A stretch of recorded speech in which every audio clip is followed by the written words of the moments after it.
ভিডিওটি দেখার পর আমার হৃদয় ক্ষরণ হচ্ছে। ভিডিওর ক্যাপশনে যেটা ছিল জানি না সত্যিকারের সেটা ঘটনা ঘটেছে কিনা। ভিডিওর ক্যাপশনে ছিল নিজের স্ত্রীকে স্বামী জীবিত কবর দেওয়ার চেষ্টা করছে, বিভিন্ন সময় শারীরিকভাবে নির্যাতন করেছে, মানসিক টর্চার, তার জন্য সে অসুস্থ হয়ে পড়ে। তারপরে তার স্বামী প্রতিনিয়ত নির্যাতন করে তার উপরে, তাকে প্রতিনিয়ত মারধর অত্যাচারের পরে সে আরো অসুস্থ হয়ে পড়ে, তারপরে তাকে জীবিত কবর দেওয়ার চেষ্টা করে। আজকে ভিডিওটা অলরেডি সোশ্যাল মিডিয়ায় ভাইরাল, লক্ষ লক্ষ মানুষ, কোটি কোটি মানুষ ভিডিওটি শেয়ার করতেছে, ভিডিওটি দেখতেছে।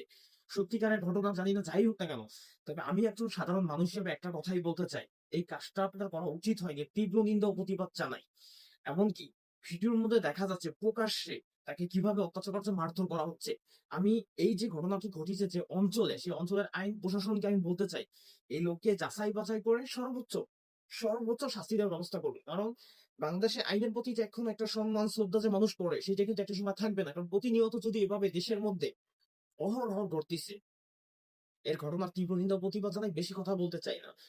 ভিডিওটি ভালো লাগলে লাইক কমেন্ট করে ভিডিওটি শেয়ার করে আপনার আশেপাশে থাকা সকলকে দেখার সুযোগ করে দিবেন। ধন্যবাদ।